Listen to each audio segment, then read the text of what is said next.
புதைக்கப்பட்ட சடலத்தை தோண்டி எடுத்து நகை திருட்டில் ஈடுபட்டிருக்கிறார்கள் இங்கு 2 பலே சொந்தக்காரர்கள்.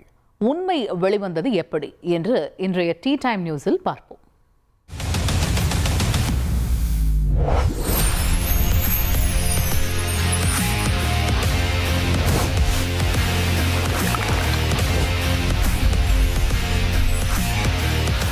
வித்யா, சொல்ல அருண். நீ நடு ராத்திரியில சுடுகாட்டுக்கு போவியா? நான் ஏன் நடுராத்திரியில் சுடுகாட்டுக்கு போகணும்? நான் பகல்லையே போக மாட்டேன், இதில் வர நடுராத்திரியில். ஒன்ன தைரியமான பொண்ணு நினைச்சேன், நீ என்னடான்னா இப்படி இருக்க. ஆனா இங்க ஒரு 3 பேர் நடுராத்திரியில சுடுகாட்டுக்கு போயிருக்காங்க. ஏன் அருண், எதுவும் மாந்திரிகம் பண்றதுக்காக போனாங்களா? மாந்திரிகம் பண்ணலாம் போகல, அவங்க அங்க போய் திருட போயிருக்காங்க. சுடுகாட்டுல என்ன இருக்கும் திருடுறதுக்கு? அங்க ஏன் போகணும்? இது ஒரு நல்ல கேள்விதான். சுடுகாட்டுல என்ன திருடி இருக்காங்க அப்படின்னு பார்த்தனா, பணம் புதைச்சிருப்பாங்க இல்லையா, ஒரு சமாதி. அந்த சமாதியை நோண்டி பணத்து கழுத்துல இருந்த செயினை போய் திருடி இருக்காங்க. ஐயோ, அதை பத்தி டீட்டெயிலா சொல்றியா? தான் சொல்லிடுவோம்.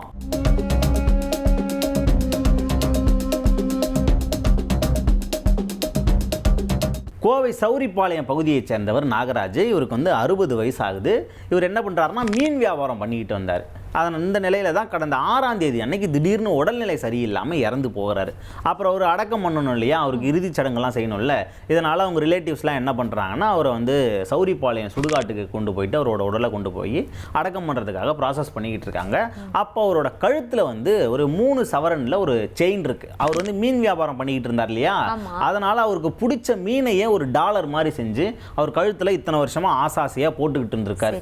இதை பார்த்து அவங்களோட உறவினர்களும் அவங்க மகன்கள்லாம் என்ன பண்ணியிருக்காங்கன்னா, சரி அப்பா இத்தனை வருஷமா போட்டுட்டு இருந்தாரு, அதை வந்து நம்ம கழட்ட வேணாம், அந்த செயின் அவர் கூடயே இருக்கட்டும் அப்படின்னு சொல்லிட்டு அந்த செயினோடவே புதைச்சிடுறாங்க. புதைச்சிட்டு இவங்க எல்லாருமே வீட்டுக்கு வந்துடுறாங்க. வந்துட்டு 19ஆம் தேதி அன்னைக்கு உங்களுக்கு அந்த காரியம்லாம் பண்ணுவாங்க இல்லையா, சரி அதை பண்ணலாம் அப்படின்னு சொல்லிட்டு அங்கே போகிறாங்க. அதுக்கு முன்னாடி என்ன பண்ணுறாங்கன்னா, அதை க்ளீன் பண்ணணும்ல. சரி நம்ம ஃபஸ்ட்டு போய் க்ளீன் பண்ணி வச்சுருவோம், அந்த சமாதியை க்ளீன் பண்ணி வச்சுட்டு அதுக்கப்புறம் எல்லாரும் உறவினர்கள்லாம் வரும்போது நம்ம வந்து அப்பாவுக்கு செய்ய வேண்டியதெல்லாம் செஞ்சிடலாம் அப்படின்னு சொல்லிட்டு இவங்க பிளான் பண்ணிட்டு வராங்க. சமாதி கிட்ட வராங்க. வந்து பார்த்தா அவங்களுக்கு ஒரு ஷாக். என்னாச்சு? என்னன்னா, அந்த சமாதி வந்து ப்ராப்பரா இவங்க வந்து மூடிட்டு போயிருப்பாங்க இல்லையா, அந்த மாதிரி இல்லை, யாரோ தோண்டி வச்ச மாதிரியே ஒரு இருந்திருக்கு. இவங்களுக்கு சந்தேகம், என்னாச்சு நம்ம நல்லா தானே பண்ணிட்டு போயிருந்தோம், ஒருவேளை நாய் ஏதாவது நோண்டி இருக்குமா, ஆனால் நாய் நோண்டுற மாதிரி இல்லையே, ரொம்ப வித்தியாசமாக நோண்டி போட்டிருக்கு அப்படின்னு சொல்லிட்டு அவருக்கு ஒரு சந்தேகம் வந்திருக்கு. அந்த சுடுகாட்டோட பராமரிப்பாளர்னு ஒருத்தர் இருப்பார் இல்லையா, அவரோட பேர் கார்த்திகேயன். அவரை கூப்பிட்டு விசாரிச்சிருக்காங்க. தம்பி என்னப்பா இந்த மாதிரி அப்பாவோட சமாதி மட்டும் இந்த மாதிரி கிளறி போட்டு வச்சிருக்கு, என்னாச்சு அப்படின்னு சொல்லிட்டு கேட்ட உடனே அவர் எனக்கு ஒன்றும் தெரியாதுங்க அப்படின்னு ஆரம்பத்தில் சொல்லியிருக்காங்க. ஆனால் இவங்க விடாமல் அவங்க கிட்ட வந்து இதில் ஏதோ மர்மம் இருக்கு அப்படின்னு சொல்லிட்டு அவர்கிட்ட கொஞ்சம் மிரட்டி கேட்ட உடனே அவர் வந்து உண்மையை ஒத்துக்கிட்டார். என்ன சொன்னாரு? அதாவது இதுக்கு பின்னாடி ஒரு பயங்கரமான திருட்டு வேலை நடந்திருக்கு. திருட்டு வேலை? அதாவது சடலத்தை வந்து செயினோட புதைச்சிட்டு போனாங்க பத்தியா, இதை வந்து அந்த உறவினர்கள் கூட்டத்தில் இருந்த 2 பேர் வாட்ச் பண்ணியிருக்காங்க. அதில் ஒருத்தர் வந்து சக்திவேலு, இன்னொருத்தர் வந்து மணிகண்டன். இவங்க 2 பேருமே வாட்ச் பண்ணியிருக்காங்க. இந்த டெட் பாடிக்கு எதுக்குடா செயின், நாம் அப்புறமா வந்து அதை ஆட்டையை போட்டுரும் அப்படின்னு சொல்லிட்டு அவங்களுக்குள்ள ஒரு எண்ணம் தோன்றி இருக்கு. உடனே வந்தா மாட்டிப்போம் அப்படின்னு சொல்லிட்டு 16ஆம் தேதி அன்னைக்கு வந்திருக்காங்க நைட்டு நேரத்தில். வந்துட்டு இவங்க என்ன பண்ணியிருக்காங்கன்னா, அந்த குழியை வந்து தோண்டியிருக்காங்க. அப்போ கார்த்திகேயன் பார்த்துட்டார், அந்த சுடுகாட்டோட பராமரிப்பாளர் வந்து பார்த்துட்டாரு. என்னென்ன பண்ணுறீங்க அப்படின்னு சொல்லிட்டு, அமைதியாரு உனக்கு நாங்கள் ஷேர் தரோம் அப்படின்னு சொல்லிட்டு அவரோட வாயை அடைச்சிட்டு இவங்க 2 பேர் என்ன பண்ணியிருக்காங்கன்னா, அந்த சமாதியை தோண்டி உள்ள புதைக்கப்பட்டிருந்த நாகராஜோட உடலை எடுத்து அதுல இருந்து செயினை மட்டும் கரெக்டாக கழட்டி எடுத்துக்கிட்டு மறுபடியும் உடல் அதுக்குள்ளேயே புதைச்சி மண்ணை போட்டு மூடி இருக்காங்க. மூடும் போது என்ன பண்ணியிருக்காங்கன்னா, யார்கிட்டையும் மாட்டிக்க கூடாது அப்படின்றதுக்காக அவசரமாக மூடி இருக்காங்க. அப்படி மூடும் போது அது வந்து ப்ராப்பரா மூடல் கொஞ்சம் அப்படி இப்படி இருந்திருக்கு. இதை பார்த்துட்டு தான் சந்தேகப்பட்டிருக்காங்க, அவங்களுக்கு சந்தேகம் வந்திருக்கு. இப்படி திருடின அந்த செயினை வந்து டைரக்டா எடுத்துட்டு போய் கடையில் கொடுத்தா மாட்டிப்போம் அப்படின்னு சொல்லிட்டு அதை ஆசிட் ஊற்றி கழுவி அதை வந்து உருக்கி இருக்காங்க. உருக்கி அதை வந்து தங்கமா, அந்த தங்க கட்டியா மாற்றி எடுத்துட்டு போய் ஒரு அடகு கடையில் வித்திருக்காங்க.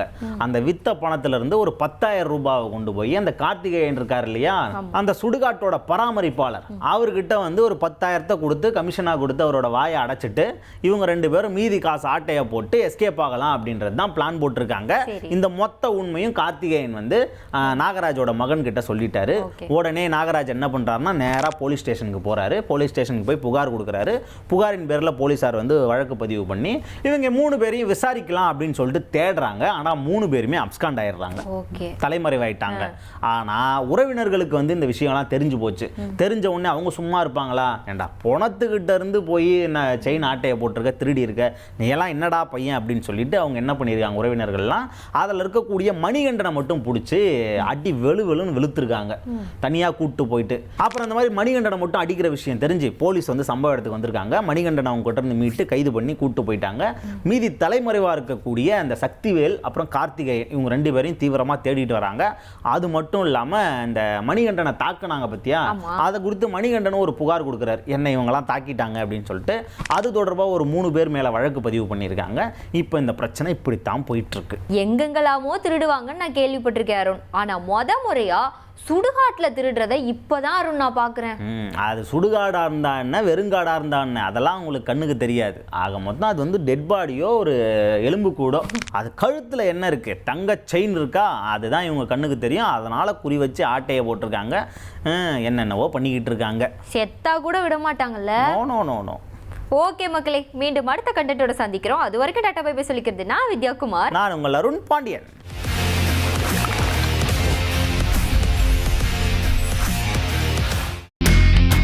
இனி செல்லும் இடமெல்லாம் செய்தி.